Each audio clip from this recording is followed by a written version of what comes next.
Janelle Edwards walked into the Haesung Grand Hotel wearing poverty-like armor, cracked sandals that had seen better years, a cotton dress faded to the color of old dishwater, a canvas bag with fraying straps slung over her shoulder like a badge of deliberate failure. She looked wrong, felt wrong, meant to be wrong, because tonight wasn't about finding love. It was about burning bridges so thoroughly no one would ever try to build another. Her aunt, Nixaria Bellant, had arranged this blind date the way generals arrange sieges, strategically, ruthlessly, without asking permission. Janelle was tired of being a chess piece in someone else's game, so she'd come dressed as the queen who flips the board. The plan was simple: be unbearable, be desperate, be exactly what no man wants, then walk away free. Chapter 1. Janelle Edwards had been preparing for this moment for 3 days. Not preparing the way brides prepare, choosing dresses, rehearsing smiles, imagining futures. No, she'd been preparing the way soldiers prepare for battles they intend to lose spectacularly. She stood in front of the mirror in her aunt's guest room, examining her reflection with the cold assessment of a woman about to commit social suicide. Cracked sandals, check. She'd borrowed them from Delphine, the housekeeper, who'd looked at her like she'd lost her mind. Faded cotton dress, check. The kind that had been washed so many times the colour had surrendered years ago. It hung on her frame like an apology. Frayed canvas bag instead of a purse, check. No jewellery, no makeup beyond the bare minimum. Her hair pulled back in a style that screamed, "I've given up." She looked poor. She looked desperate. She looked perfect. Behind her, Aunt Nixaria's voice cut through the room like a blade wrapped in silk. "Janelle, darling, the car is waiting." Nixaria Bellant stood in the doorway, a vision of controlled elegance in cream and gold. Her hair was swept into a chignon so severe it could have been a weapon. Her smile was warm. Her eyes were not. "I know this feels sudden," Nixaria continued, stepping into the room with the careful grace of someone who'd learned to make every movement a statement. "But Mr. Hahn's family is very influential. This connection could change everything for us." "For you," Janelle thought. "This is for you." "What if we're not compatible?" Janelle asked, testing. Nixaria's smile didn't waver. "Compatibility is built." Not found. "You're clever enough to make this work." Translation: do what you're told. Janelle had been doing what she was told for 26 years, since her parents died when she was 9. Since Nixaria had taken her in, not out of love, but out of obligation wrapped in opportunity. "A niece is an asset," Nixaria always said, especially one who knows how to be grateful. But gratitude, Janelle had learned, was just another word for obedience. Not tonight. Tonight, she'd be so unbearable that this Hahn, whoever he was, would reject her on sight, and Nixaria would have to admit defeat. The plan was flawless. The Haesung Grand Hotel rose against the Seoul skyline like a temple to wealth. Crystal chandeliers, marble floors so polished they reflected entire lives back at you. The kind of place where money didn't just talk, it commanded. Janelle stepped out of the car and immediately felt eyes land on her. A doorman hesitated before opening the door. A woman in furs actually stopped mid-step to stare. Good. She walked through the lobby with her head high, posture deliberately wrong, shoulders slightly hunched, steps too quick, energy all chaos. Everything about her screamed, "Doesn't belong here." The host at the restaurant entrance looked at his tablet, then at her, then back at his tablet as if hoping the discrepancy would resolve itself. "I'm here for the Han reservation," Janelle said, voice soft, accent rich with Kingston warmth. The host's expression flickered with something between confusion and pity. "Right this way, Miss Edwards." He led her through the restaurant, past tables of couples who looked like they'd stepped out of fashion editorials, and past waiters who moved with choreographed precision, to a private section near floor-to-ceiling windows overlooking the city. That's where she saw him, Han Do-yoon. He sat alone at a table set for 2, and the first thing Janelle noticed was the stillness. Not the relaxed stillness of someone comfortable, but the predatory stillness of something that doesn't move because it doesn't need to. He wore a black suit that looked like it cost more than her entire fabricated persona.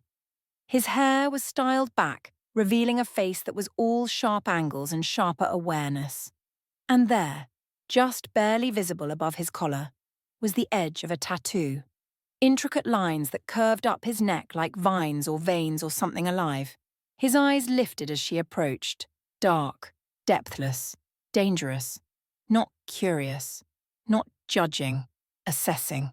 Like he was calculating her value before she even sat down. Janelle felt her pulse kick up, not from attraction but from the sudden, visceral understanding that she'd miscalculated something fundamental. This man wasn't going to be easy to manipulate. She sat down anyway, arranging her features into a sweet, slightly helpless smile. "Hi," she said. "I'm Janelle. Han Do-yoon." His voice was low, controlled, with the kind of accent that suggested international schools and elite circles. "Thank you for meeting me," she continued, adding a touch of breathlessness to her tone. "I know these arranged dates can be awkward. Can they?" He folded his hands on the table, didn't reach for the wine, didn't signal the waiter, just waited. Janelle launched into her performance. "I should be honest with you from the start," she said, as leaning forward slightly. "I don't really have money, like, at all." Han Do-yoon didn't blink. "I live with my aunt Nixaria," she continued. "She's been very generous, but I'm basically dependent on her for everything. And I'm not really looking to change that situation on my own, if you know what I mean." Still nothing. She escalated. "I'm looking for a man who can take care of me, completely. Rent, bills, shopping, everything." She smiled wider. "I believe in traditional roles, you know? The man provides, the woman benefits." The waiter appeared with water, poured it with hands that trembled slightly, and vanished. Han Do-yoon finally moved. He picked up his water glass, took a single sip, set it down with precision. "You rehearsed this?" Janelle's smile froze. "Excuse me?" "You rehearsed this," he repeated, voice even. "Every word, every pause. The way you lean in when you say, completely. The way you smile when you say, benefits." Her heart hammered. "I don't know what you—" "You did," he interrupted, calm as stone. "But you're performing it badly on purpose." The room tilted. No one had ever seen through her this quickly. "Is that a problem?" she asked, irritation flashing hot despite herself. A corner of his mouth twitched, not quite a smile, something more dangerous. "No," Han Do-yoon said. "It's refreshing." Janelle stared at him. Men usually recoiled when she played this game. They lectured about independence, or they got uncomfortable and invented excuses to leave, or, if they were particularly entitled, they tried to fix her with unsolicited advice. This one studied her like she was a puzzle he'd already solved but was enjoying anyway. "You want me to reject you," Do-yoon said. "Not a question, a statement." "Why?" "Maybe I don't believe in wasting time," Janelle said carefully. "Whose time? Mine or yours? Does it matter?" "Yes." She shifted in her seat, suddenly aware that she was no longer controlling this conversation, if she ever had been. That's when she noticed them. Two men standing near the marble columns at the edge of the dining area. One was tall, lean, with wire-frame glasses and an expression like frozen judgment. The other was broader, silent, with the kind of stillness that suggested violence held in check. They weren't looking at the restaurant. They were looking at Han Do-yoon. Not bodyguards. Enforcers. Janelle's stomach dropped. "You're Mafia," she said quietly. Do-yoon's expression didn't change. "That's a very American word. But accurate." "Accurate enough?" Silence stretched between them, heavy with recalibration. "Did my aunt know?" Janelle asked. "Does it matter?" She laughed once, sharp, humorless. "Actually, yes. It matters a great deal whether I was sent here as a marriage prospect or as bait."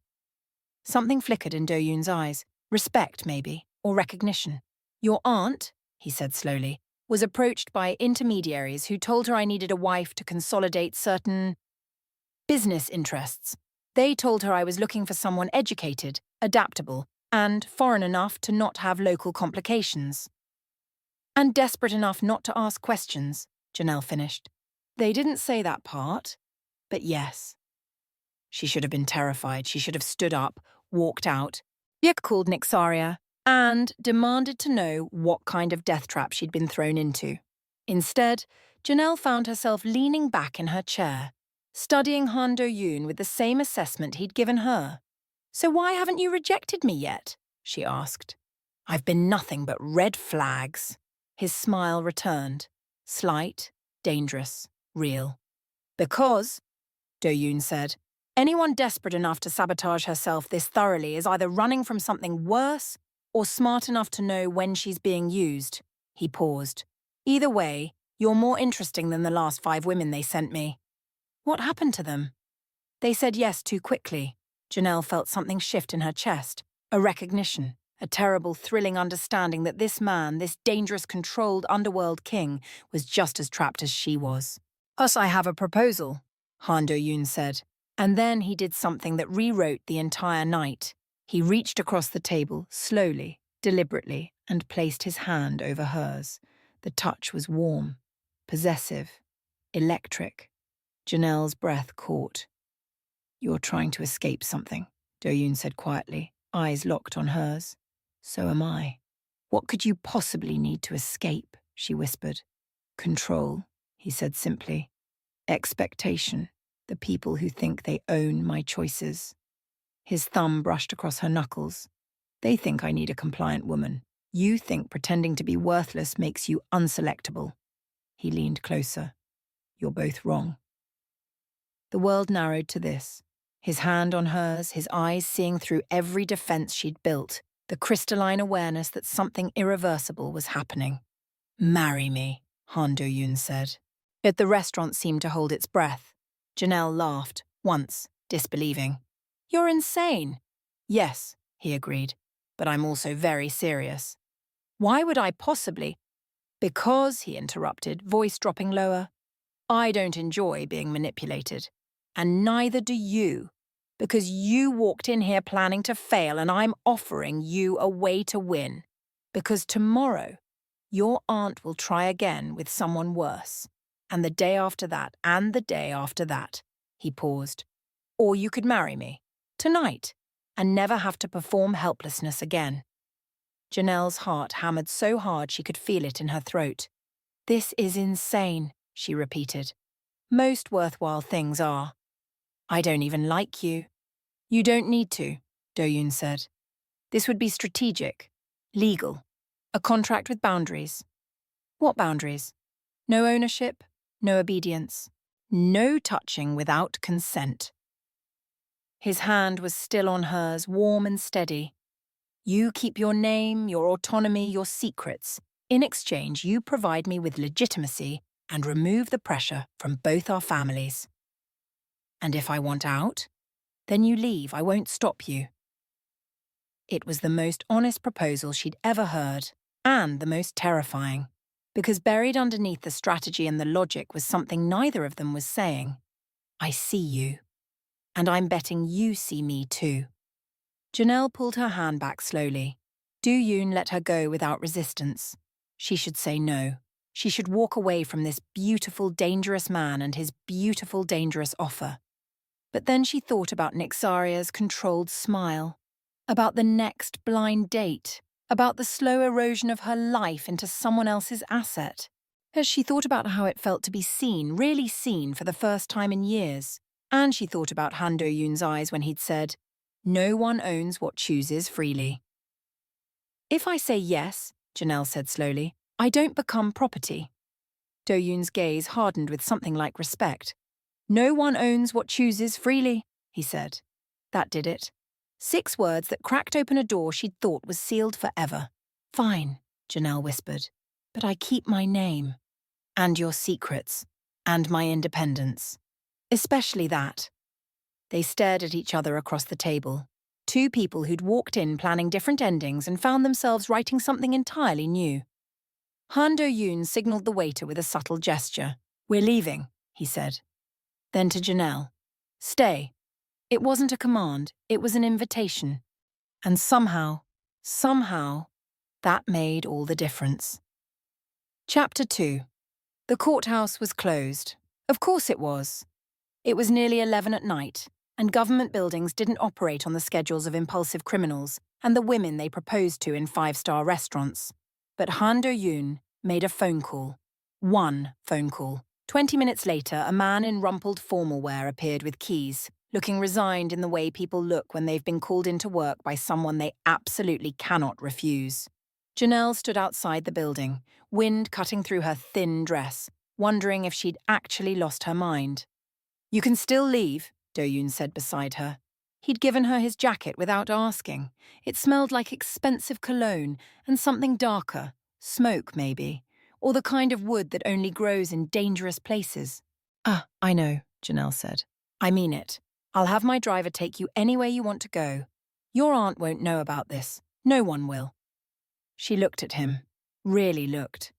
In the harsh fluorescent light spilling from the courthouse entrance, Han Do-yoon looked less like a Mafia boss and more like a man who'd made too many impossible choices and was bracing for another. "Why are you doing this?" Janelle asked. He was silent for a long moment. 3 weeks ago, he finally said. "The elders of the Heijin Syndicate informed me that I needed to marry. Not requested, informed. They'd already arranged candidates, daughters of allied families, women who'd been groomed for this their entire lives." "Why didn't you just pick one?" His laugh was short, bitter. "Because picking one meant validating their control. It meant admitting that I'm a tool they can position however they want." He met her eyes. "I built this organization from the ground up after my father's death. I survived 6 assassination attempts, 4 coups, and more betrayals than I can count. And now they want to marry me off like I'm a political pawn." Janelle felt something twist in her chest. Recognition. "So you're using me to prove a point," she said. "No." Do-yoon's voice was firm. "I'm offering you a partnership. There's a difference." "Is there?" "Yes." He stepped closer. "A tool gets used and discarded. A partner has leverage, agency, the ability to walk away." "But will you really let me walk away?" "Yes." The certainty in his voice should have been reassuring. Instead, it was terrifying, because it meant he was serious. About all of it. "The elders expect someone controllable," Do-yoon continued. "Someone with local family connections they can manipulate. Someone who'll produce heirs and smile at cameras and never question anything." "And I'm none of those things." "Exactly." Janelle wrapped his jacket tighter around herself. "What about love? What about it? You don't think you'll want that eventually?" Do-yoon's expression was unreadable. "Love is a luxury people in my position can't afford. It becomes leverage, weakness, a knife someone else can hold to your throat. That's bleak. That's survival." The courthouse clerk coughed politely from the doorway. "We're ready when you are," he said, then disappeared back inside. This was it. The moment where Janelle could turn around, get in the car, go back to Nixaria's house and her controlled life and her slow erasure. Or she could walk through those doors and marry a man she'd met 2 hours ago. A criminal, an underworld king. Someone whose world was built on violence and power and shadows, but also someone who'd looked at her performance and seen through it. Someone who'd offered her escape without demanding surrender. Someone who'd said no one owns what chooses freely. "What happens after we sign?" Janelle asked. "You come home with me tonight. Tomorrow we announce the marriage to the relevant parties. You'll meet my household, my lieutenants. The media will pick it up within 48 hours. "And your elders?" A dangerous smile crossed his face. "They'll be furious. Which is the point." "They'll come after me. They'll try. I won't let them succeed. How can you promise that?" Do-yoon looked at her with eyes that had seen too much death to make empty promises. "Because anyone who touches you becomes my enemy, and I'm very efficient with enemies." It should have sounded like a threat. Instead, it sounded like protection. Maybe that was the same thing in his world. "Okay," Janelle said. Let's do this. The ceremony, if it could be called that, took 7 minutes. They stood before a desk covered in forms, the clerk reading from a script he'd clearly recited thousands of times, his voice flat with exhaustion and disinterest. Do you, Han Do-yoon, take this woman as your lawfully wedded wife? I do. Do you, Janelle Edwards, take this man as your lawfully wedded husband? Janelle's mouth was dry. This was insane. This was strategic. This was freedom. I do, she said. They signed papers. Do-yoon's signature was sharp, precise. Janelle's trembled slightly. The clerk stamped documents with the mechanical efficiency of someone who'd long stopped being surprised by anything. Congratulations, he said without inflection. You're married. That was it. No kiss, no flowers, no witnesses beyond a tired bureaucrat who wanted to go home. Just 2 signatures and a government seal. Janelle Edwards was now Janelle Edwards Hahn. No, she'd kept her name. She was still Janelle Edwards, just married. To a man whose hand was warm when he took hers as they walked out. The car was waiting. Not a regular car. A black sedan with windows tinted so dark she couldn't see inside. The 2 men from the restaurant were there. The tall one with glasses now behind the wheel, the broader one holding the door open. Janelle? Do-yoon said. This is Seo-ryun Gak, my head of security. He gestured to the man with glasses. And Baek Isol, my second. Seo-ryun nodded once, expression cold and evaluating. Baek said nothing. They'll be your protection as well now, Do-yoon continued. I don't need— Yes, he interrupted gently. You do. The moment our marriage becomes public, you become a target. Rivals will see you as leverage. Allies will test your weaknesses, and the elders. He didn't finish the sentence. He didn't need to. Janelle slid into the car. The interior smelled like leather and threat. Do-yoon settled beside her, maintaining a careful distance. Not touching, not crowding, just present. Where are we going? Janelle asked as the car pulled into Seoul's late-night traffic. My home. It's in Gangnam. Private. Secure. You'll have your own room, your own space. Tomorrow we'll arrange for your belongings to be collected from your aunt's house. She's going to be furious. Good. Janelle laughed despite herself. You really don't like being controlled, do you? Do you? No? Then we have that in common. They drove in silence for a while. Outside, the city glittered, neon and steel and millions of lives unfolding in apartments and offices and late-night restaurants. Somewhere out there, Nixaria was probably asleep, dreaming of successful matchmaking and strategic alliances. She had no idea her carefully arranged blind date had just imploded spectacularly. What do I tell her? Janelle asked quietly. The truth. That you're married. That you chose this. That her input is no longer required. She'll never accept that. Do-yoon's expression was unreadable in the darkness. She'll have to. The car turned onto a quieter street, then through iron gates that opened silently. They drove up a private drive lined with trees and security cameras.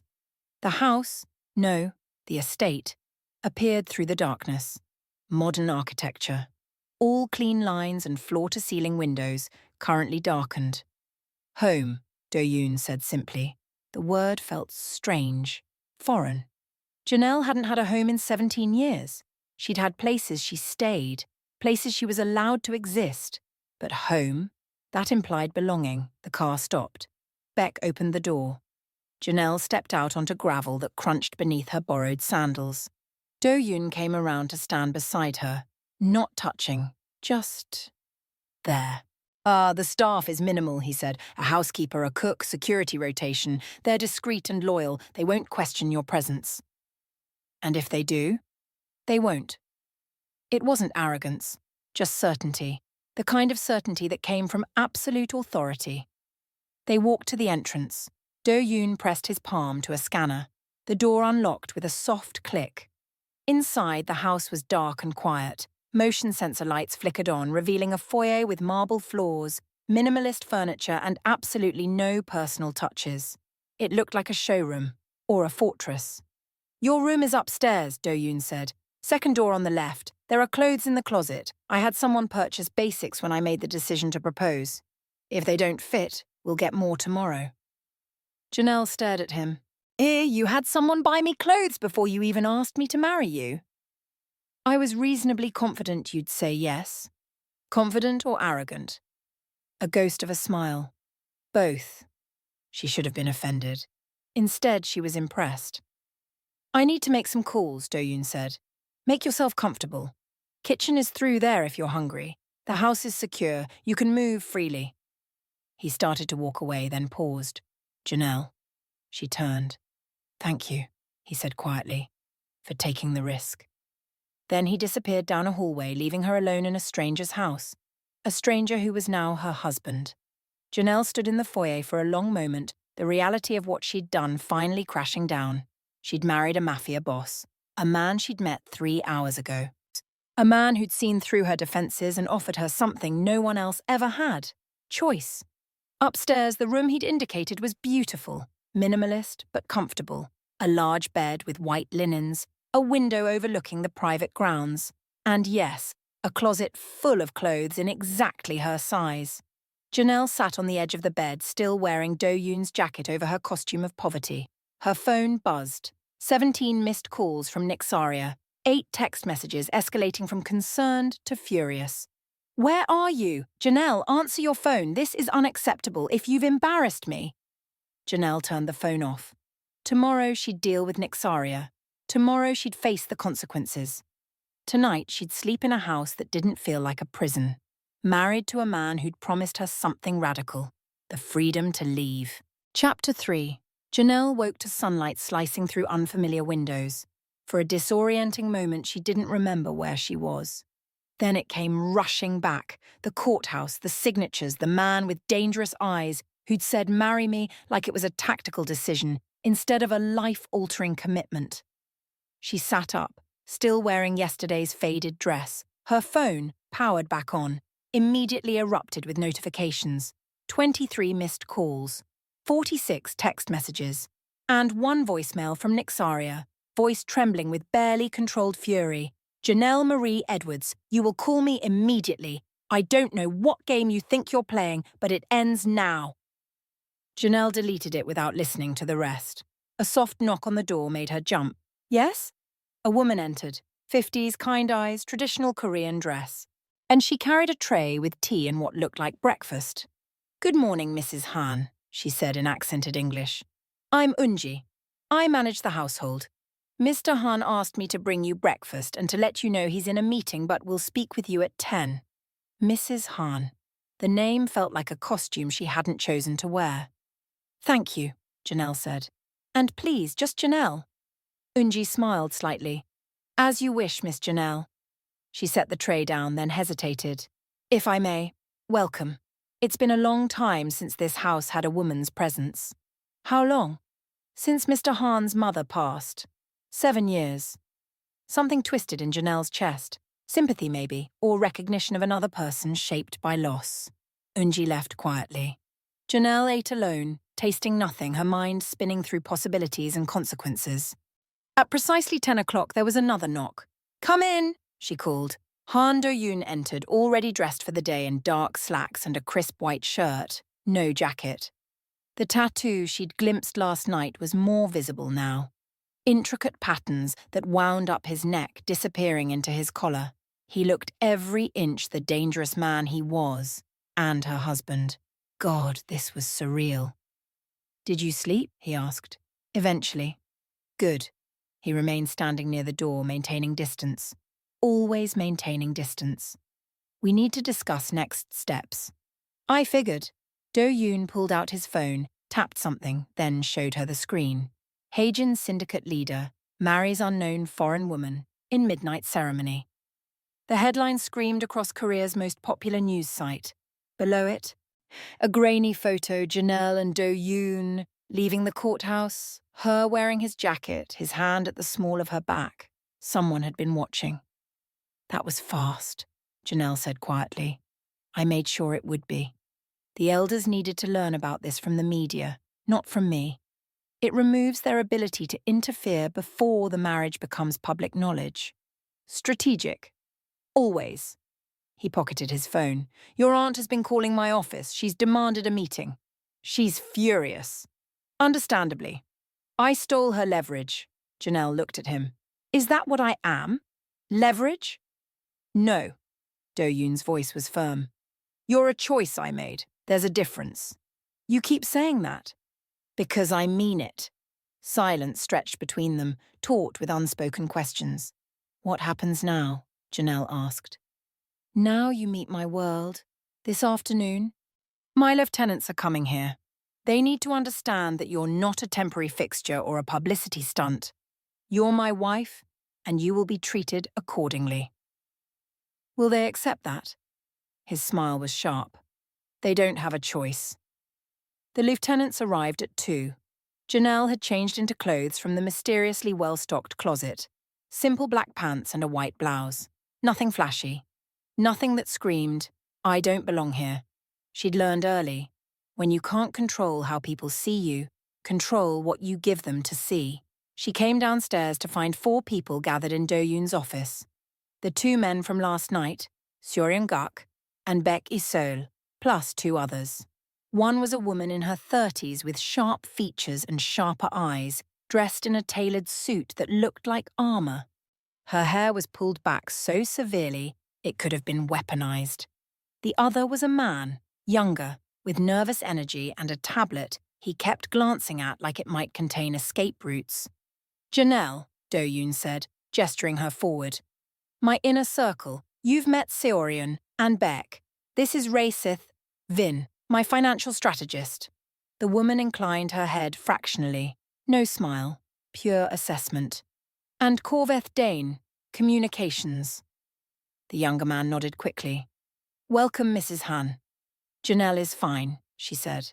Raesith's eyes narrowed slightly. Mrs. Han is more appropriate given the circumstances. Translation. Know your place. Do-yoon's voice cut through the room like a blade. Janelle will be addressed however she prefers. Is that understood? Of course, Raesith said smoothly. My apologies.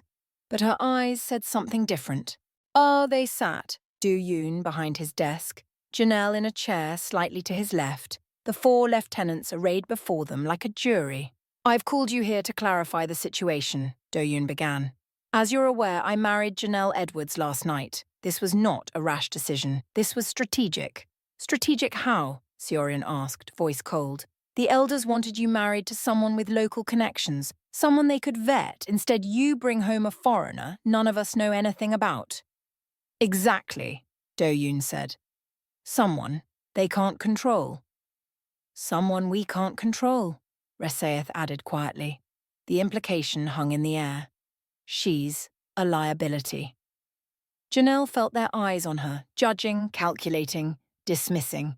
This was a test. She could stay silent, play small, let Do-yoon handle it, or... You're right, Janelle said, voice calm. You can't control me. Neither can the elders. Neither can anyone. That's the point. Raesith's expression flickered with something like surprise. With respect, Mrs. Han, Seoryun said, our concern isn't about control. It's about security. You're an unknown variable. We don't know your background, your motivations, your loyalties. Then ask, Janelle said simply. Why did you marry him? The question came from Baek Isol, the first time she'd heard him speak. His voice was low, careful, dangerous. Why had she married Do-yoon? Janelle met Baek's eyes steadily. Because he offered me something no one else ever has. What? Choice. Silence. I was being used as a political pawn by my aunt, Janelle continued. Do-yoon was being used as a political pawn by his elders. We both refused. That's the foundation of this marriage. A mutual refusal to be owned. Raesith leaned forward slightly.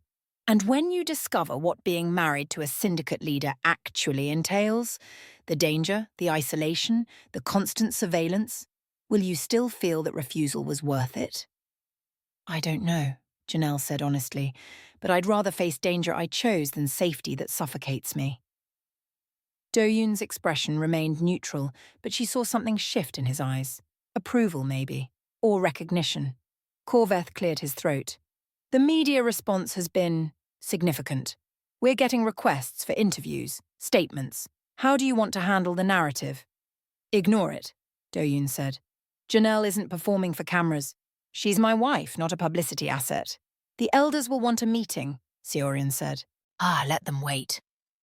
That's unwise. I don't care. Do-yoon's voice went cold. They wanted me married. I'm married. The terms are no longer negotiable. Resith's jaw tightened. They'll retaliate. They'll try. Against her. The words landed like a threat. Do-yoon stood slowly and the temperature in the room plummeted. Anyone who touches my wife, he said quietly, will discover exactly how permanent consequences can be. Spread that message. Make sure it's clear. The 4 lieutenants exchanged glances. Then, one by one, they nodded. The meeting ended shortly after. They filed out, Riseth last, pausing at the door to give Janelle one final evaluating look. When they were gone, Janelle exhaled slowly. Well, she said, that was warm and welcoming. Do-yoon almost smiled. They're suspicious. It's their job. Reseth hates me already. Riseth doesn't hate you.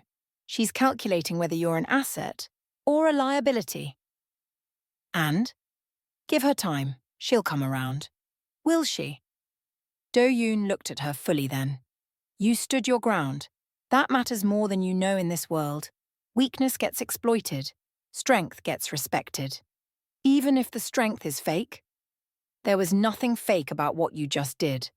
The compliment settled warm in her chest. Dangerous. Your aunt arrives tomorrow, Do-yoon said, shifting topics. I've arranged for her to meet us here, on our territory. She's going to demand I come home. Will you? Janelle thought about Nixaria's controlled smile, about 17 years of being grateful, about strategic marriages and careful positioning. No, she said, I won't. Do-yoon nodded once. Good. Then we're prepared. He moved toward the door, then paused. Janelle. She looked up. You did well today. Then he was gone, leaving her alone in his office, surrounded by wealth and danger, and the strange, terrifying knowledge that she'd just passed some kind of test she hadn't known she was taking. Outside the window, Seoul spread out like a promise or a threat. She was married now, to a man whose world was built on violence, in a house that felt like a fortress, with enemies she couldn't even identify yet. But for the first time in 17 years, Janelle Edwards felt something she'd almost forgotten. Possibility. Chapter 4. The invitation arrived on embossed cardstock, delivered by a man in a black suit who waited for Do-yoon's response like a statue. Elder Thasian, Revin requests the honor of your presence at a gathering to celebrate recent unions within our alliance. Attendance mandatory. Spouses required. Do-yoon read it once, then set it on his desk with the care someone might use handling a live explosive. Sir, they're moving faster than I expected, he said. Janelle, who'd been reading in the sitting room when the courier arrived, came to stand beside him reading over his shoulder. What is this? A test. And a trap. Do-yoon's jaw tightened. They want to see you. Evaluate you. Find your weaknesses. Sounds fun? He glanced at her sharply. This isn't a joke. These people are dangerous. I know. Janelle met his eyes. So are you. That's why I married you, remember? Something flickered in his expression. Almost a smile. The gathering is tomorrow night, he said. It'll be traditional. Old money, old power. They'll expect you to be quiet, decorative, easily dismissed. And instead? Instead, you'll be exactly what you are. My wife. My choice. Unbreakable. The word settled around her like armor. Unbreakable. She'd never been called that before. The dress Do-yoon had arranged for her was elegant but not ostentatious, deep navy silk that moved like water with a high neckline and long sleeves, conservative, respectful, strategic. "You look perfect," he said when she came downstairs. Janelle had spent 2 hours preparing, not out of vanity but out of tactical awareness. These people would judge every detail: hair, makeup, jewelry, posture. She'd given them nothing to criticize. Do-yoon himself looked devastating in a charcoal suit, the tattoo just barely visible above his collar. A deliberate choice, as she realized. A reminder of what he was. The car ride was silent. Seorian drove. Beck sat in the front passenger seat, watchful as always. "The host, Elder Thassian," Do-yoon said quietly, "has been with the syndicate for 40 years. He's old guard, traditional. He'll test you. How? Questions, implications. He'll try to make you feel small." "I've been dealing with people like that my entire life." Do-yoon looked at her. "Not like this. These people don't just diminish you with words. They calculate exactly where to cut, so you bleed slowly." "Then I won't bleed." His hand found hers in the darkness between them. Squeezed once. "Stay close to me," he said. "Don't drink anything I don't drink first. Don't accept food from anyone except the staff. And if anyone tries to separate us, I find you immediately." "Yes." They pulled up to an estate that made Do-yoon's house look modest. Iron gates, manicured grounds, a mansion that could have housed 50 people comfortably. This was power. Old power. The kind that didn't need to announce itself. Inside, the gathering was already underway. 50, maybe 60 people in formal wear, clustered in groups that spoke of hierarchy and history. Waiters circulated with champagne and appetizers. The moment they entered, conversation didn't stop. It paused. Every eye tracked them, assessed, judged. Janelle felt her spine straighten instinctively. Show no weakness. "Han Do-yoon." A man approached, 70s. Silver hair, expensive suit, eyes like a predator evaluating prey. "It's so good of you to accept our invitation." "Elder Thassian." Do-yoon's voice was respectful but not subservient. "May I present my wife, Janelle Edwards?" Thassian's gaze landed on her with the weight of decades of authority. "Miss Edwards," he said, deliberately not using her married name. "How unexpected." "Mrs. Han," Janelle corrected gently, "though Edwards is fine. I kept my name." A ripple of surprise moved through the nearby guests. Thassian's eyebrows rose fractionally. "Modern," he said, the word carrying implications of judgment. "Tell me, how did you and Do-yoon meet?" "A blind date," Janelle said, "arranged by my aunt." "How romantic!" The sarcasm was subtle, but present. "And you decided to marry within hours?" "We decided we were compatible." "Compatible?" Thassian's smile didn't reach his eyes. "Fascinating. And what do you bring to this union, Miss Edwards? Family connections? Business interests? Translation: what makes you worthy?" Janelle held his gaze. "I bring myself, which is apparently more than enough for Do-yoon." The temperature dropped. Do-yoon's hand found the small of her back, support without interference. Thassian's expression hardened. Bold words for someone so unfamiliar with our world. Unfamiliar doesn't mean unprepared. No? He leaned forward slightly. Then perhaps you can explain to us why a woman with no connections, no background we can verify, no understanding of our traditions, should be trusted with access to our most critical operations. The question was a blade. Every person nearby had stopped pretending not to listen. This was the test. This was the moment where she'd either crumble or claim her space. Janelle took a breath. "Elder Thassian," she said, voice calm. "You're absolutely right to be suspicious. I would be too. A stranger appears, marries one of your leaders, and suddenly has access to information that could destroy you all." She paused. "But here's what you're missing. I have nothing to gain from betraying Do-yoon. No family who would benefit. No rival organization waiting to use whatever I learn. No motivation beyond surviving in a world I didn't choose, but now have to navigate." She held his gaze. "You want to know what I bring? I bring the fact that I'm not compromised by your politics. I have no allegiances except to my husband, which makes me the safest person in this room." Silence. Then from across the room a slow clap. Everyone turned. A man approached, younger than Thassian, maybe 40s. What with the kind of face that suggested cruelty came naturally. His suit was expensive, his smile was predatory. "Well said, Mrs. Han," he drawled, "though I wonder if safety is really what we should be concerned about." Do-yoon's entire body went rigid. "Hwang Miro," he said, voice flat. "I didn't know you were invited." "Oh, I'm always invited." Miro's smile widened. After all, someone needs to keep an eye on unexpected developments. His gaze travelled over Janelle with insulting slowness. "She's lovely," he said. "Bit temporary looking though, don't you think?" The insult was deliberate, calculated, designed to provoke. Do-yoon moved forward fractionally, violence coiling in every line of his body. But Janelle spoke first. "Temporary," she repeated, voice soft. Interesting word choice.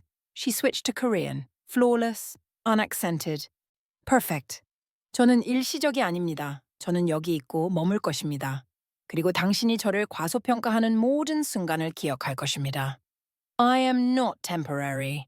I am here and I will stay. And I will remember every moment you underestimate me." The room went silent. Absolute, complete silence. Miro's expression flickered.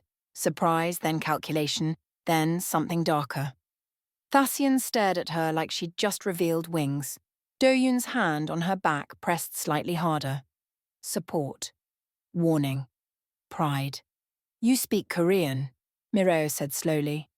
"저는 세계 애언어를 합니다," Janelle replied. "I speak 3 languages. 영어, 한국어, 그리고..." She paused, then smiled. "당신을 파괴할 수 있는 언어." English, Korean, and the language that will destroy you. Someone in the crowd actually gasped. Miro's smile turned to stone. "Careful, Mrs. Han. A boldness can be dangerous in our world. So can underestimating people." Do-yoon stepped forward, placing himself subtly between Janelle and Miro. "This conversation is over," he said quietly. "Miro, you'll address my wife with respect, or you'll address me. Choose carefully." Miro held his gaze for a long moment, then laughed, sharp, humorless. "Of course," he said. "My apologies, Mrs. Han. I clearly misjudged you." He walked away, but the threat lingered like smoke. Thasian cleared his throat. "Well, that was enlightening. Do-yoon, perhaps we should speak privately." "No." Do-yoon's voice was firm. "Anything you need to say, you can say in front of my wife." Thasian's expression tightened. "Very well. The elders are concerned about your recent unilateral decisions. Marriage should have been discussed. Approved." "I don't require approval for personal matters. Everything is syndicate business when you lead it." "Then perhaps," Do-yoon said coldly, "the syndicate should remember who built it into what it is today." The challenge hung in the air. Thasian's eyes narrowed. "We'll discuss this further, soon." He walked away, leaving them standing in a room full of people who'd just witnessed something unprecedented. A leader defying the elders, a foreign wife speaking Korean like a weapon, a marriage that suddenly looked less like weakness and more like a declaration of war. Do-yoon's hand slid down to take Janelle's, lacing their fingers together. "We're leaving," he said quietly. They walked out together, past stares and whispers and calculation. In the car, silence stretched for several minutes before Do-yoon spoke. "That was reckless. That was survival. You made yourself a target." "I already was a target." Janelle looked at him. "At least now they know I'm not an easy one." He stared at her for a long moment. Then, impossibly, he smiled. A real smile. "You learned Korean," he said. "I learned a lot of things." "When?" "My aunt insisted, said it would make me more valuable for international business partnerships." Janelle's laugh was bitter. "Turns out she was right, just not the way she planned." Do-yoon's thumb brushed across her knuckles. "You were magnificent," he said quietly. The compliment settled in her chest, warm and dangerous. "We made enemies tonight," she said. "Yes." "Miro will retaliate." "Yes."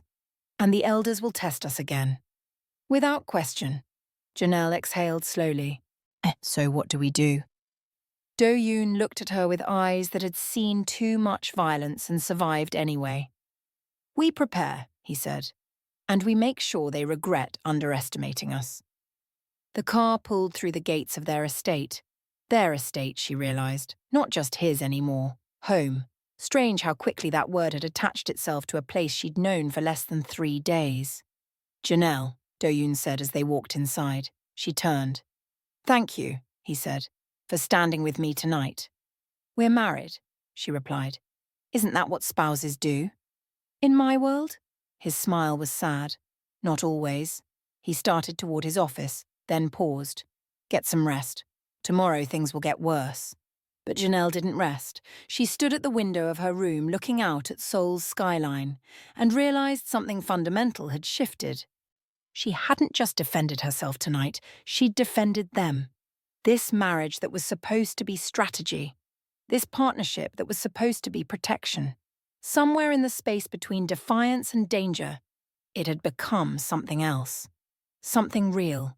Something worth fighting for. And that was the most dangerous thing of all. Janelle just made herself a target, and Moreau is not the forgiving type. Things are about to get dark. If you're hooked on this story, hit that subscribe button, because other chapters are going to test everything Janelle and Do-yoon thought they knew about survival. Drop a fire emoji in the comments if you're Team Janelle, and let me know where you're watching from. This community is global, and I love seeing all of you. Chapter 5. The attack came at 3:47 a.m. Not physical. Do-yoon's security was too good for that. Digital. Janelle woke to the sound of Do-yoon's voice, sharp and controlled, coming from downstairs. She pulled on a robe and followed the sound to his office, where he stood behind his desk, phone pressed to his ear, expression carved from granite. Seoryeon and Resaeth were already there, both in different states of dishevelment that suggested they'd been pulled from sleep. "Don't care what it takes," Do-yoon was saying. "Find the source and eliminate it, now." He ended the call and looked up, seeing Janelle in the doorway. "What happened?" she asked. Resaeth answered, voice clipped. "Someone leaked your financial records. Bank statements, property ownership, investment portfolios, everything." Janelle's blood went cold. "How much?" "All of it." Resaeth pulled up a tablet. He showed her the screen. "It's been posted on 3 major gossip sites, 2 financial blogs, and forwarded to every major news organization in Seoul." The headline screamed across the tablet, "Mafia boss's new wife, not so poor after all." Below it, documents she recognized. Her trust fund, the one her parents had left her before they died. The investments Nixaria had managed for years. The property holdings in Kingston her aunt had insisted on putting in Janelle's name for tax purposes. Millions of dollars. All carefully hidden. All now exposed. "They know," Janelle said quietly. "Everyone knows I lied." "It's worse than that," Seoryeon said.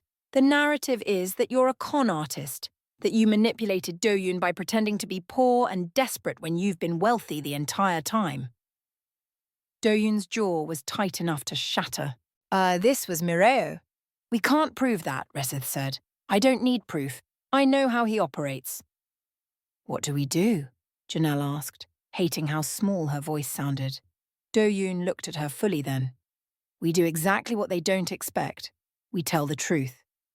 By dawn, Corveth had assembled a press response. By 7, Do-yoon had called a meeting. By 8, Janelle was sitting in front of cameras in a conference room that felt like an execution chamber. The plan was simple. Honesty. Radical, dangerous honesty. "I did lie," Janelle said to the 3 reporters Corveth had carefully selected. "I went to that blind date pretending to be poor because I wanted to sabotage it. I was tired of being used as a bargaining chip by my aunt, and I thought if I was undesirable enough, I could escape." The reporters leaned forward, sensing blood in the water.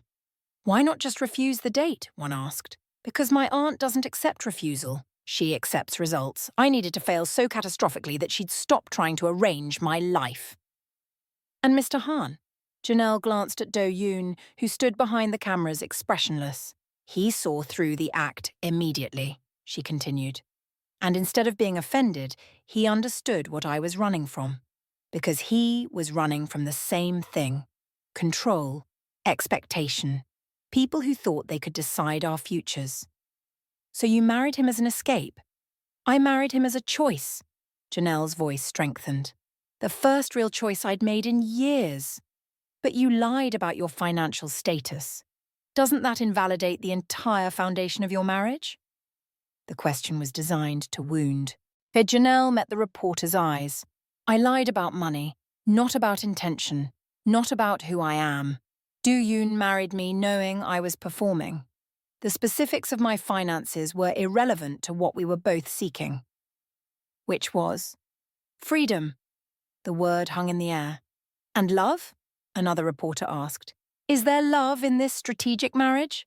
Janelle paused. That was the question, wasn't it? The one she'd been avoiding asking herself. Love, she said slowly, isn't built in 3 days. But respect is. Trust is. Partnership is. We're building something real. Whether it becomes love. She glanced at Do-yoon again. Is that something we'll discover together? The interview ended shortly after. The reporters left, and Janelle sat alone in the conference room shaking slightly from adrenaline. Do-yoon entered, closed the door behind him. Ah, you did well, he said. Did I? Or did I just give them more ammunition? You gave them humanity. That's harder to weaponize than you think. He sat in the chair beside her. Not across from her, she noticed. Beside her. The financial records, Janelle said. My aunt was the only one who had complete access to them.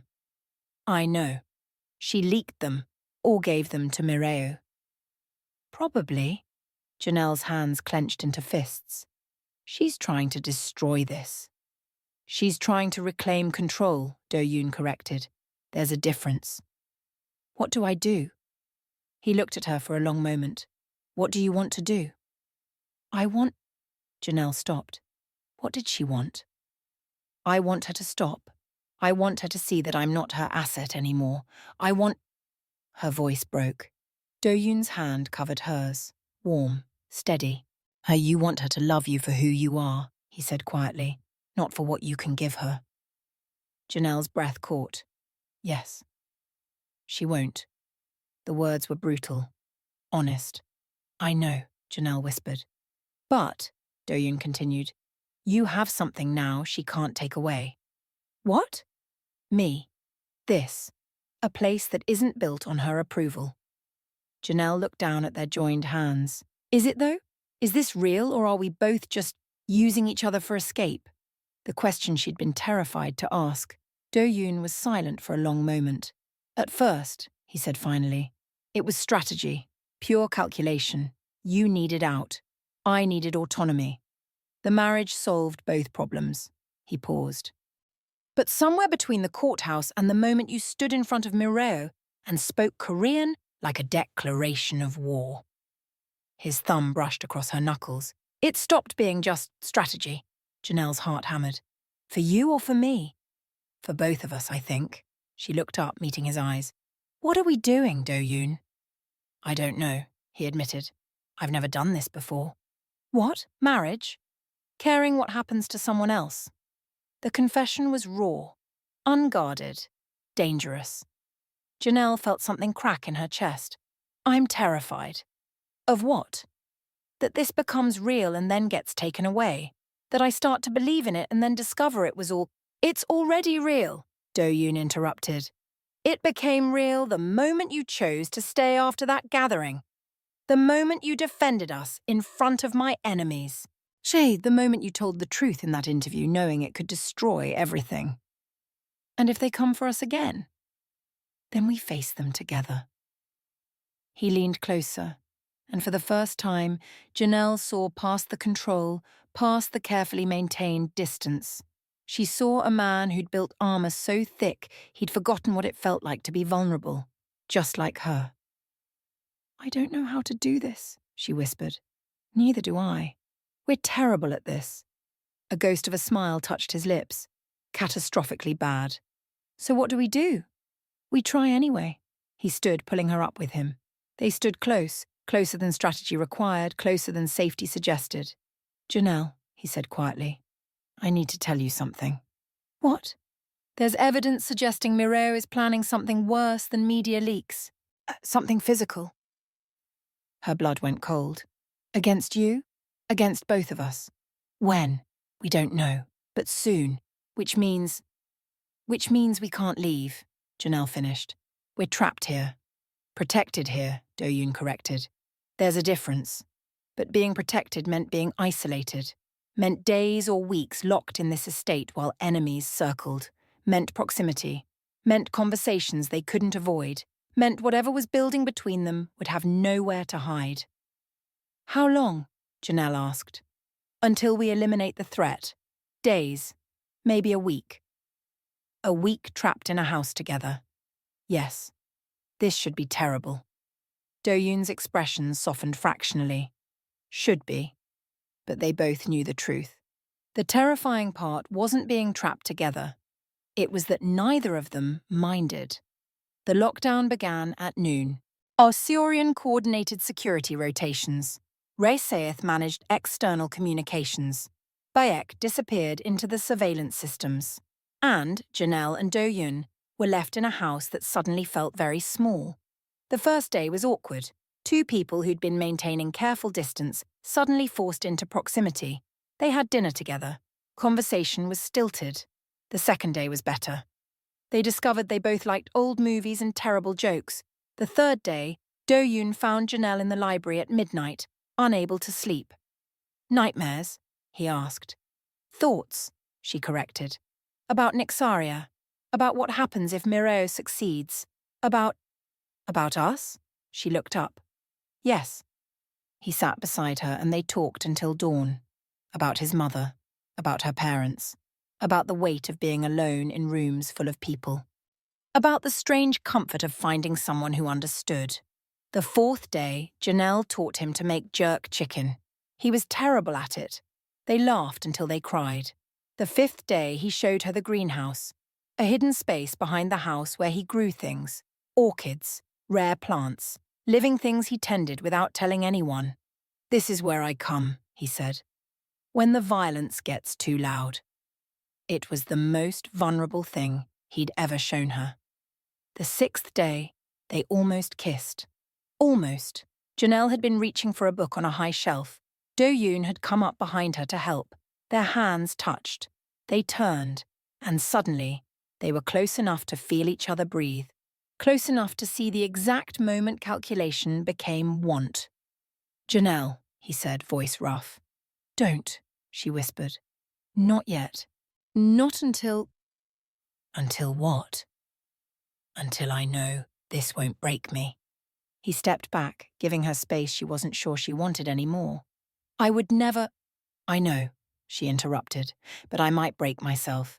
I might fall so hard I forget how to stand alone. Do-yoon's expression was raw. Then we fall together, and we learn to stand as two instead of one.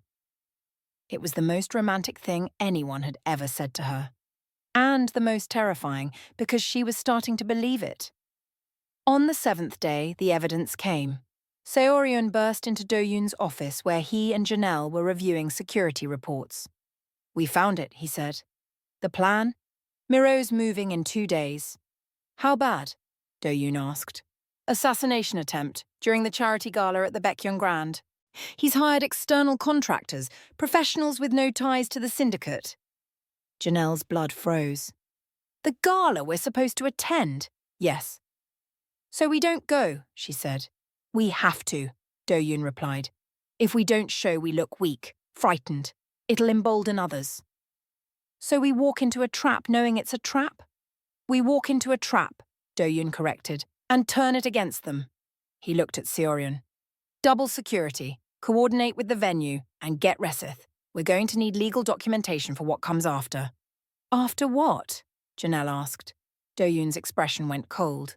After we end Hwang Mireau's ability to threaten anyone, ever again. Chapter 6. The Baekhyun Grand Hotel glittered like a trap disguised as elegance. And Janelle stood in front of the mirror in a dress that felt like armor, deep emerald silk with a high neck and long sleeves. Do-yoon had insisted on the color. Confidence, he'd said, not submission. Her hands were steady as she fastened the diamond necklace. A gift from Do-yoon that morning, accompanied by a note.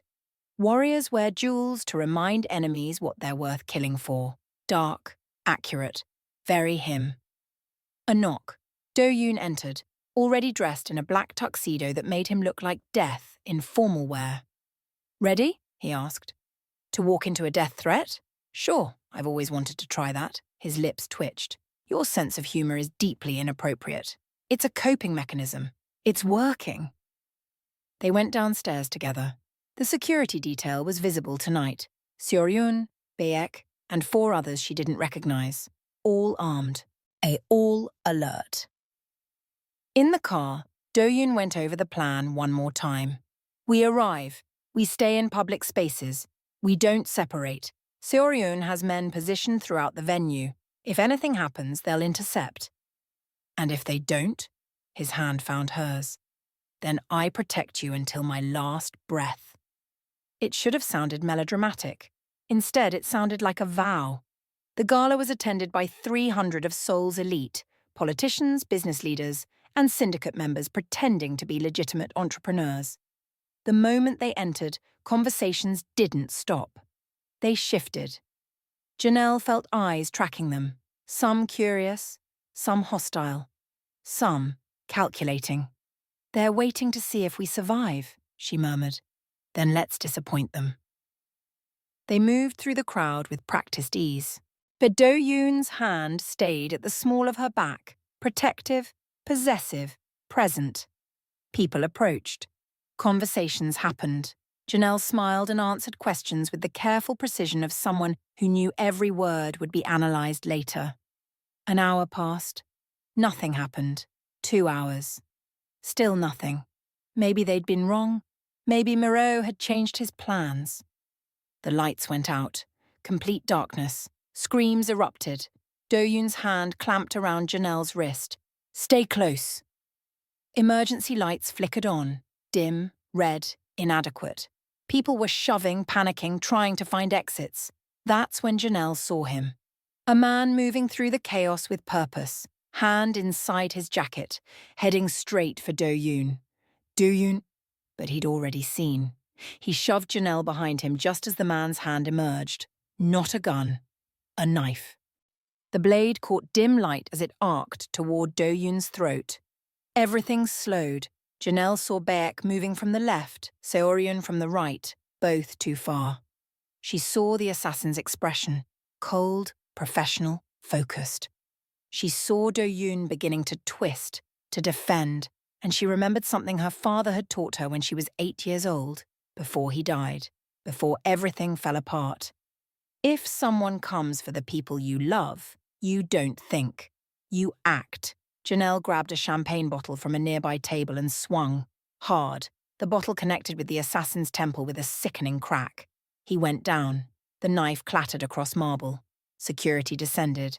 Baek had the man on the ground in seconds. Seoryun was scanning for additional threats.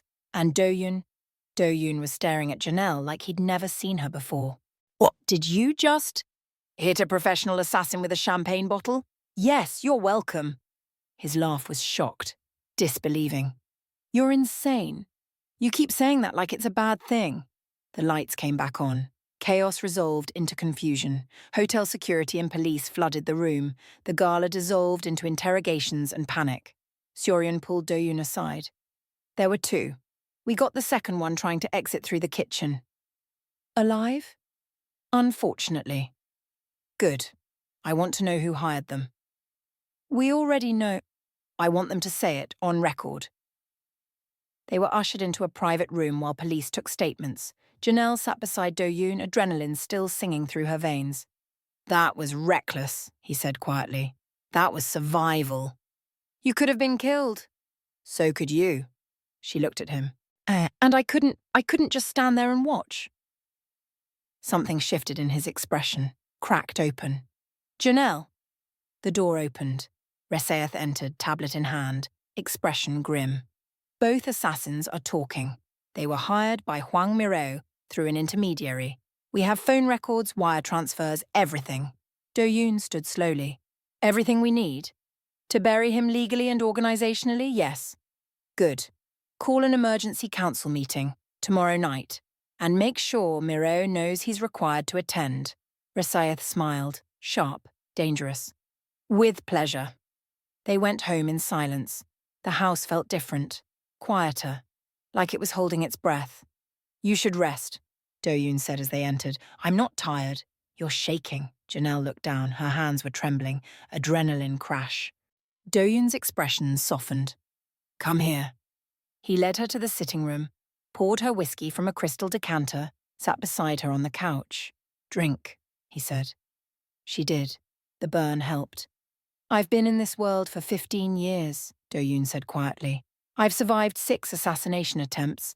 Each time my security saved me. My training saved me. My instincts saved me. He paused. Tonight, you saved me. Janelle set down the glass. Don't make it sound heroic. I panicked and grabbed the nearest weapon. You chose. His voice was intense. In that moment, you chose to stand between me and a blade. You chose to risk yourself. Yes. Why? The question hung between them. Why had she done it? Training? Instinct? Self-preservation? If Do-yoon died, she'd be vulnerable? Number. The truth was simpler and more terrifying. Because, Janelle said quietly, somewhere between the blind date and tonight, you stopped being a stranger I married for strategy. What am I now? She met his eyes. Mine. The word landed like a confession. Do-yoon's breath caught. Janelle. I know it's insane, she continued. I know we've known each other less than 2 weeks. I know this was supposed to be temporary, strategic, safe. It stopped being safe, he interrupted, the moment I looked at you in that restaurant and thought, her. What? I saw you walk in wearing poverty like a weapon, ready to burn the evening down, and I thought, her.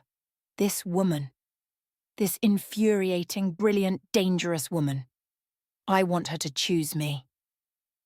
His hand came up to cup her face. And you did, over and over. You stayed, you fought.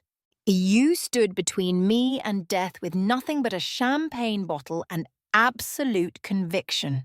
Janelle's heart hammered. Do-yoon? I see you, he said. All of you, the performance and the truth beneath it. The fear and the courage. The woman who pretended to be weak and turned out to be the strongest person I've ever met. I'm not.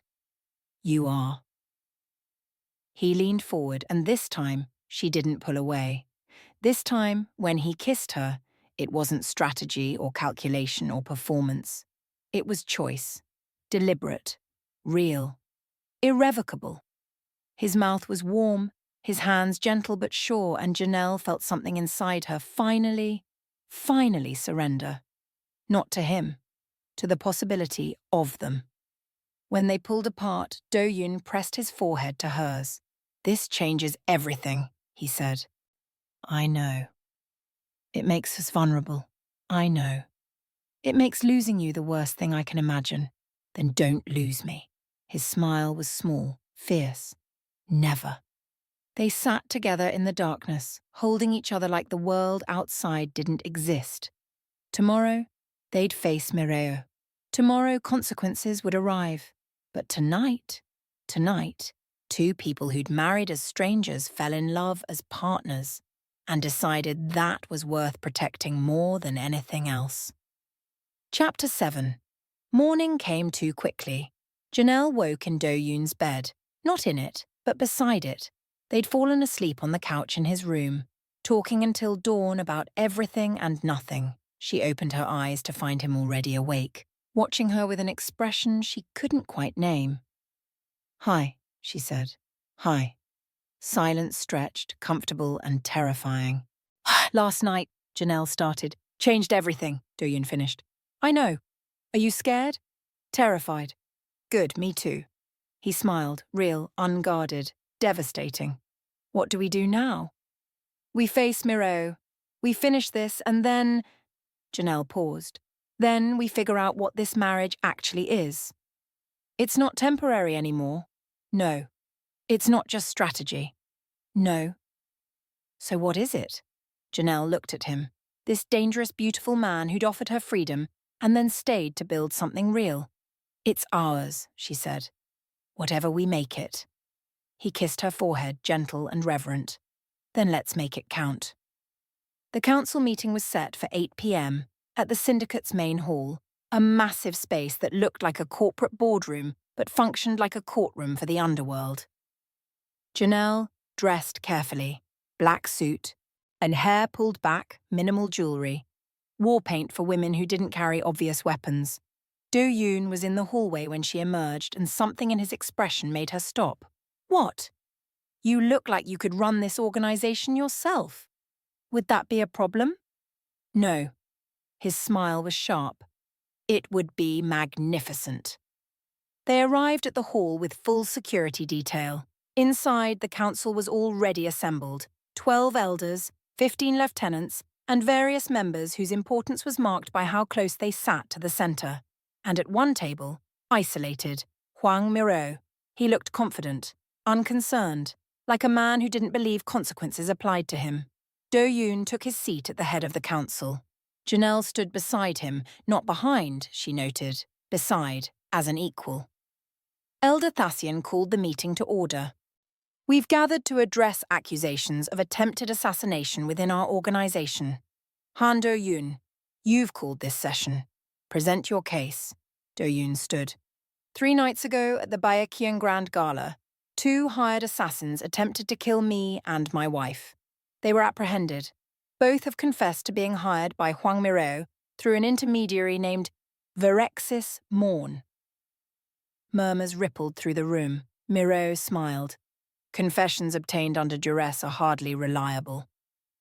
Which is why, Do-yoon continued, we also have wire transfers from accounts linked to you, phone records, and testimony from the intermediary himself, who is currently in protective custody and eager to avoid prosecution.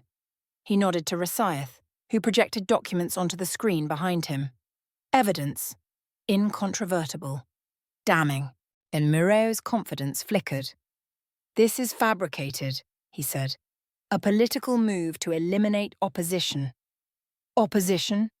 Do-yoon's voice went cold. You ordered my death. That's not opposition. That's treason. I ordered nothing. If you have enemies, perhaps you should examine your own choices, like marrying a foreign woman whose loyalty is questionable at best. The insult was deliberate, calculated to shift focus. Janelle felt Do-yoon tense beside her. Careful, Do-yoon said quietly. What you say about my wife, you say about me. Then perhaps you've both lost sight of what this organization stands for. Tradition, loyalty, Korean identity.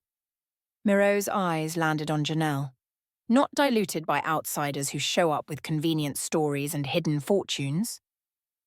Silence. This was it. The moment where Janelle could shrink back. Let Do-yoon handle it, stay safe in the shadows, or… She stepped forward. Elder Thassian, she said, voice clear. May I address the council? Thassian looked surprised. This is… unusual. So is attempting to murder your leadership, Janelle replied. I think unusual is appropriate. A ghost of a smile crossed his face. Very well. Speak. Janelle turned to face the entire council. Hwang Miro is right about one thing, she began. I am an outsider. I don't have Korean ancestry. I don't have decades of history with this organization. I don't have the automatic credibility that comes from being born into this world. She paused. But I have something else.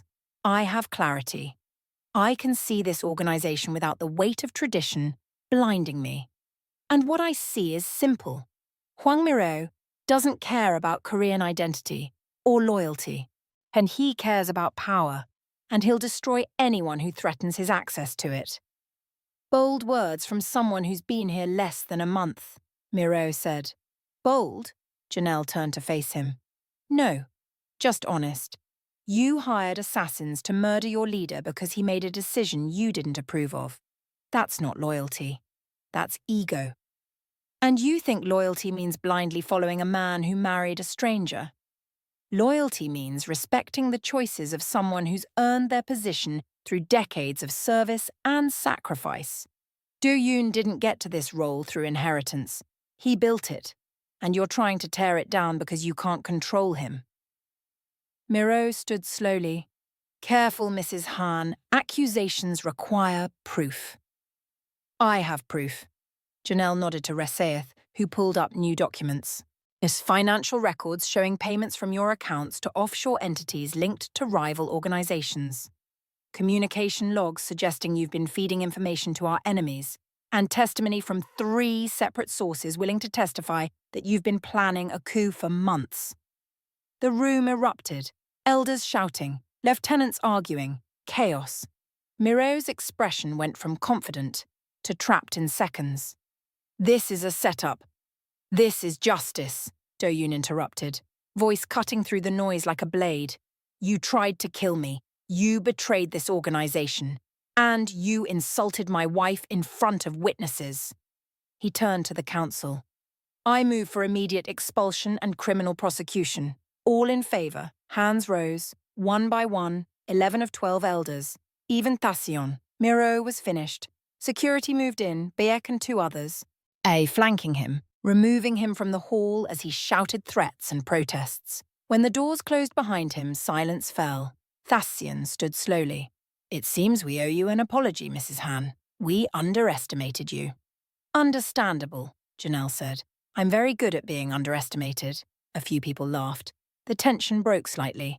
This council recognizes Janelle Edwards Han as Do-yoon's legitimate spouse and partner, Thasion continued, with all rights and protections that entails. Do-yoon's hand found hers under the table, squeezed. We won, the gesture said. Together, they left the hall to whispers and stares and the crystalline knowledge that everything had shifted. In the car, Janelle finally exhaled. That was incredible, Do-yoon finished. You were incredible. I was terrified. You were perfect. He pulled her close, kissing her with the kind of intensity that suggested relief and desire and gratitude all tangled together. When they broke apart, Seoryun cleared his throat from the front seat. Perhaps we should arrive home before the celebration becomes inappropriate, Do-yoon laughed, actual genuine laughter. Janelle had never heard him laugh like that before. It was beautiful. Home. The word had weight now. They walked inside together, hands linked, security dispersing to their posts. In the privacy of the sitting room, Do-yoon turned to her. Thank you, he said, for standing with me, for speaking when you didn't have to, for being yours, Janelle offered. My equal. The correction mattered. I love you, she said. The words emerged without planning, without calculation, just truth. Do-yoon went very still. Say that again. I love you. I know it's fast, I know it's insane, but He kissed her, stopping the words. When he pulled back, his eyes were bright. I love you, he said. I've loved you since you hit an assassin with a champagne bottle. Maybe since before that. Maybe since the courthouse when you signed your name and chose to trust a stranger. Maybe since you saw through my performance and offered me freedom instead of judgment. They stood together in the quiet, holding each other like the world outside had finally stopped trying to tear them apart. What happens now? Janelle asked. Now, Do-yoon said, we live, we build, we face whatever comes next as partners. Even when it's hard? Especially then, she smiled. I can work with that. Good. He lifted her hand, kissed her knuckles. Because you're stuck with me now. Tragic. Devastating. Absolutely terrible. The worst decision you ever made. Second worst? Janelle corrected. First was pretending to be poor. No. Do-yoon's expression softened. That was the best decision you ever made, because it brought you to me. And somehow, impossibly, terrifyingly, she believed him. Chapter 8. The message arrived 3 days after Mireo's expulsion. I'm in Seoul. We need to talk. Come alone. Nixaria Janelle stared at the text for a long moment before showing it to Do-yoon. She's here, she said. He read it, expression hardening. You're not going alone. She won't talk if you're there. I don't care. Do you? No, his voice was firm. I won't let her manipulate you in private. I won't let her try to reclaim control without witnesses. Janelle wanted to argue, but underneath the fear and old conditioning, she felt something else, gratitude. For 17 years, she'd faced Nixaria alone, absorbed her judgments, internalized her criticisms, accepted blame for failing to be grateful enough, useful enough, valuable enough. Not anymore. Okay, she said. We go together. They met Nixaria at a cafe in Gangnam, neutral territory, public, with Seoryun and Baek stationed at nearby tables. Nixaria arrived exactly on time, dressed in cream and gold, hair perfect, expression controlled. She looked at Janelle first, then at Do-yoon, then back to Janelle. So, she said, sitting without invitation, you married him. I did. Without telling me, without consulting me, without your permission, Janelle finished. Oh, yes, Nixaria's jaw tightened. Do you have any idea what you've done? The embarrassment, the questions I've had to field, the connections I've had to repair. I'm sure it's been very difficult for you. The sarcasm landed like a slap. Nixaria's eyes flashed. Don't patronize me, Janelle. I raised you. I fed you. I educated you. I made you into someone worth knowing. You made me into an asset, Janelle corrected quietly. There's a difference. Is there? You lived in my home and used my resources, benefited from my connections, and in exchange I performed gratitude for 17 years. Janelle's voice strengthened. I went to the schools you chose. I studied the languages you demanded. I agreed to blind dates with men I didn't know because you said it was necessary. It was necessary. You think opportunity just appears? I was building your future. You were building your future. I was just the foundation. Nixaria turned to Do-yoon. And you took advantage of a vulnerable young woman. Careful, Do-yoon said softly. What you say about my wife's judgment, you say about mine. Your wife, Nixaria's laugh was bitter. Do you know what she did? She went to that date planning to sabotage it, planning to humiliate herself so thoroughly you'd reject her. That's who you married, a manipulator. Yes, Do-yoon agreed. I married a woman intelligent enough to use social expectations as a weapon, a woman brave enough to risk humiliation to claim her freedom, a woman who's proven herself more loyal and capable than anyone I've ever known. He leaned forward slightly. You sent her to me thinking she'd be controllable. Instead, you gave me a partner. I should thank you. Nixaria's expression twisted. This is what I get. After everything I've done? Mockery and betrayal. You get, Janelle said, exactly what you gave me. Distance, boundaries, the knowledge that love isn't transactional. I loved you. You loved what I could provide. Janelle's voice was steady now. Connections, status, the opportunity to expand your influence. But you never loved me, the messy, complicated, imperfect person underneath the performance. That's not true, isn't it? Janelle pulled out her phone, pulled up a document, slid it across the table. This is the financial leak that almost destroyed my marriage, the one that revealed all my assets to the media. Do you know who provided those documents? Nixaria's expression flickered. You did, Janelle continued. Or either directly to Hwang Mireo or through an intermediary. We traced the digital fingerprints. We have testimony. Silence. You leaked my private information, Janelle said, to a man who then used it to try to kill my husband. Because you were angry, I chose myself over you. He was going to hurt you. He tried to murder us, both of us, and you helped him. Nixaria's composure finally cracked. You don't understand. I spent 17 years building your future, and you threw it away for a man you barely knew. I threw away the future you wanted, Janelle interrupted. And I built the one I chose. There's a difference. This marriage won't last, you'll see. He'll tire of you, or you'll discover what his world really costs. And when you come back... I won't, Janelle said simply. That's the point you keep missing. I'm not your responsibility anymore. I'm not your asset. I'm not coming back. Nixaria stared at her like she'd been struck. After everything I've done for you, you did things to me, not for me. And I'm grateful for the opportunities you provided, truly, but gratitude doesn't equal ownership. Janelle stood, Do-yoon rising beside her. I hope you find peace, Aunt Nixaria. I hope you build relationships that aren't based on control.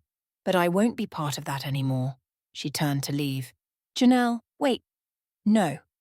The word was gentle but final. They walked out together, leaving Nixaria alone at the table with her carefully constructed world crumbling around her. Outside, Janelle took a deep breath of soul air. That was harder than I expected, she admitted. You were magnificent, Do-yoon said. I feel terrible. That's because you're kind. It's one of the things I love about you. Seoryeon and Baek fell into step beside them, silent sentries. She'll try again, Baek said quietly. People like that don't accept defeat easily. Let her try, Janelle said. I'm not the same woman she raised. I won't be controlled anymore. In the car, Do-yoon pulled her close. How do you feel? He asked. Free, Janelle said, testing the word. Terrified, sad, but free. The sad part will fade. Will it? Eventually. And until it does, I'll be here. She leaned into him, letting the certainty of his presence settle around her like safety. For 17 years, she'd been alone in Nixaria's house. Now, finally, she had somewhere else to be. Someone else to be. Herself. Chapter 9. 3 months later, winter came to Seoul. Here, the estate looked different, covered in snow, softer, quieter, like the world had wrapped itself in silence. Janelle stood at the window of the sitting room, watching snowflakes fall when Do-yoon's arms wrapped around her from behind. What are you thinking? He asked. About how strange this is. What? Being happy. Actually, genuinely happy. I keep waiting for it to be taken away. He turned her to face him. It won't be. You can't promise that. I can promise I'll fight like hell to keep it, she smiled, leaning up to kiss him. 3 months in, and it still felt new. Still felt like a choice they were making every day. In the time since Nixaria's confrontation, life had settled into something almost normal. Janelle had started consulting for the syndicate's legitimate business operations. Turned out years of watching people and reading rooms made her excellent at negotiation. Ray Syeth had gone from hostile to grudgingly respectful to something almost like friendship. Seoryeon still didn't smile much, but he'd started greeting her with actual warmth. Baek remained silent, but Janelle had learned that his silence meant acceptance. And Do-yoon had become her partner in every sense. They worked together, planned together, built a life that was messy and complicated, and real. I have something for you, he said now, pulling back slightly. It's not even a special occasion. It's Tuesday, that's special enough. He handed her a small box. Inside, a key on a simple chain. What's this? The greenhouse, he said. I had a locksmith make you a copy. It's yours now, ours. Janelle felt her throat tighten. The greenhouse, his private sanctuary, the place he went when the violence got too loud, was now hers too. Do-yoon? I don't want there to be places in my life you can't access, he said quietly. I don't want there to be parts of myself I keep hidden from you. So, he gestured to the key. Everything I am, everything I have, it's yours. She kissed him, deep and desperate and grateful. When they broke apart, she was smiling through tears. I have something for you too, she said. She pulled out her phone, showed him a document she'd been working on for weeks. What is this? A business proposal for expanding the syndicate's legitimate operations into international markets. Using my connections from my aunt's network, the ones that haven't burned bridges, to create partnerships that actually benefit everyone. She paused. I don't want to just be your wife. I want to be your partner. In everything. Do-yoon stared at the proposal for a long moment, then looked at her with something like awe. You're incredible, he said. I'm practical. You're both. He kissed her forehead. Show this to Resith tomorrow. She'll want to be involved. You think it's viable? I think you could run this entire organization if you wanted to. I don't want to run it. I want to build it. With you. Then that's what we'll do. That evening, they had dinner with the inner circle, something that had become a weekly tradition. Resith, Seoryun, Baek, and Korveth gathered around the table, trading information and strategies and occasionally terrible jokes. Have you heard about Miro? Resith asked, pouring wine. What about him? Do-yoon said. Prison hasn't been kind. Apparently he's been moved to solitary after starting 3 fights in 2 weeks. Good, Janelle said simply. Seoryun raised his glass. To consequences. They drank. What about Thasion? Do-yoon asked. Retired officially last week, Korveth reported. Recommended you for head of the Elder Council in his succession plan. Do-yoon looked surprised. He what? Apparently your marriage proved you could make hard decisions without needing approval. Impressed him. Janelle laughed. We traumatized him into respect. Best strategy I've seen, Resith said, almost smiling. The evening continued. Easy, comfortable, family. Later, after everyone had left, while Janelle and Do-yoon returned to the sitting room. Do you ever regret it? She asked. Marrying me so impulsively. Every day, he said seriously. Her heart dropped. I regret that I didn't marry you sooner, that I wasted years not knowing you existed, that I almost let you walk out of that restaurant. He pulled her close. But regret the marriage itself. Never. You're the best decision I've ever made. Even when I'm difficult. Especially then. Even when I argue with Resith about fiscal responsibility. That's entertainment. Even when I reorganize your office and you can't find anything. I've learned to adapt, she laughed, settling against him. I love you, she said. I know I say it constantly, but... Say it constantly, he interrupted. I'll never get tired of hearing it. I love you. I love you too. They sat in comfortable silence, snow falling outside, fire crackling in the hearth. Do-yoon? What do you think would have happened if I hadn't pretended to be poor that night? He considered. You probably would have walked in confident and polished. I probably would have seen through that performance too, and I probably still would have proposed. Really? You were always going to be impossible to ignore. The clothes didn't matter. What did? The way you walked in ready to burn everything down rather than be controlled. That's what caught my attention. Everything after was just confirmation, Janelle smiled. So my elaborate sabotage was unnecessary. Completely. Good to know. Though, Do-yoon added, it did make for a much better story. True. I met her at a blind date and she was sensible doesn't have the same ring. Exactly. Much prefer I met her at a blind date she was actively sabotaging and married her anyway. They laughed together, easy and real. Outside, Seoul glittered under snow. Inside, 2 people who'd married as strategy built love as choice. Janelle? Yes? Thank you. For what? For ruining that blind date. For hitting assassins with champagne bottles. For standing beside me when you could have walked away. For choosing me every single day. Thank you for seeing me. For offering freedom instead of ownership. For proving that love doesn't require surrender. He kissed her, slow and thorough, and Janelle thought, this is home. Not the house, not the city, him, them.